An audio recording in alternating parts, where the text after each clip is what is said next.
Hello? Okay na?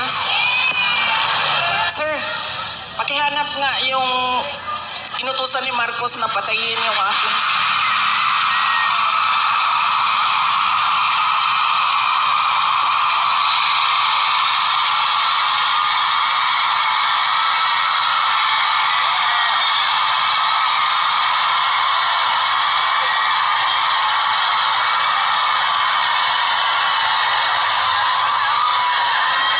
Yan.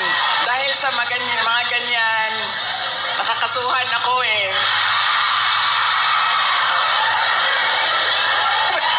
Malay natin, di ba? Baka may inutusan dyan.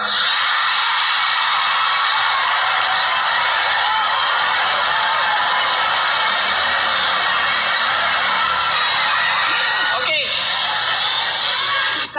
Isa lang. Grabe, ang lakas ng sigawan, ang lakas ng hiyawan. Dumadagundong sa buong arena ang pangalang Duterte. Grabe, kung gaano kainit ang ipinapakita ng taong bayan sa mag-amang Duterte. Ang kainit ng kanilang pagmamahal kahit sa labas ng bansa. Ipinapakita nila ang kanilang malakas na suporta para sa mga Duterte. At dito, sa puntong ito,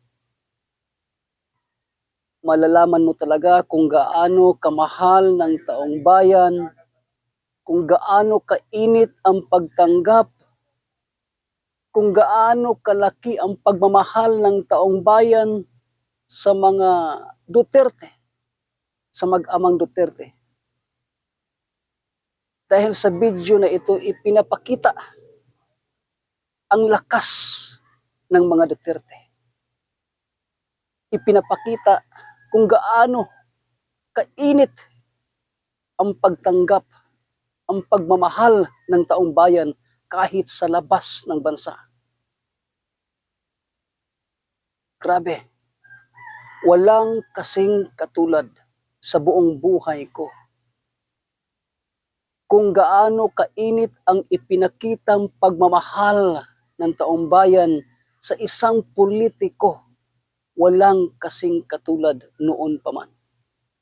Ngayon lang ako nakakita, ngayon lang ako naka-experience kung gaano kalaki ang pagmamahal ng taong bayan. Bakit? Sapagkat ganun din kalaki ang pagmamahal ng mag-amang Duterte sa taong bayan. Handang magsakripisyo para maglingkod ng buong puso. Tunay, wasto, para sa taong bayan. Ganyan kalaki ang kanilang pagmamahal. Nang ganun din na lamang kalaki ang pagmamahal ng taong bayan para sa mag-amang Duterte.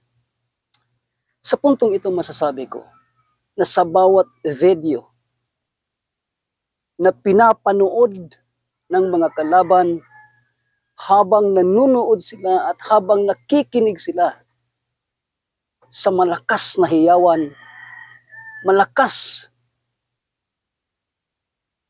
na tinig ng sambayanang Pilipino, dumadagundong ang pangalang Duterte.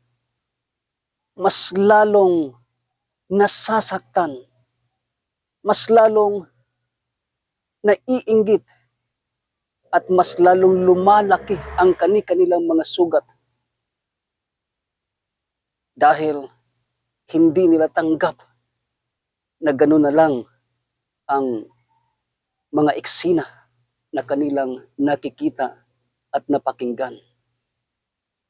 Kaya mga kababayan, sa darating na eleksyon, sana po ay makita natin at ating alamin, ating pagtuunan ng pansin kung sino talaga ang mga kandidato na dapat nating iluklok sa pwesto.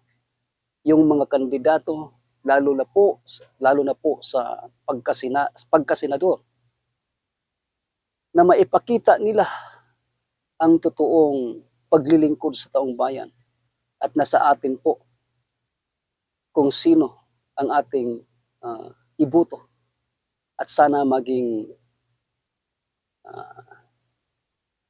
magmatsyag tayo at isipin natin ng maigi kung sino talaga ang dapat maluklok sa pwesto.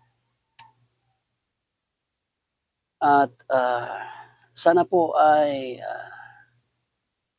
magpatuloy tayo sa pamamagitan ng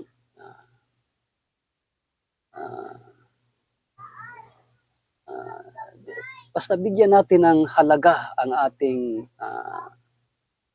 ating boto na hindi ganun-ganun na lamang natin ibigay sa kahit sinong politiko na walang pagmamahal sa bayan. Hanggang dito na lang po at sa susunod na video. Sana patuloy niyong suportahan ang aking mga video at magandang araw. May God bless us all.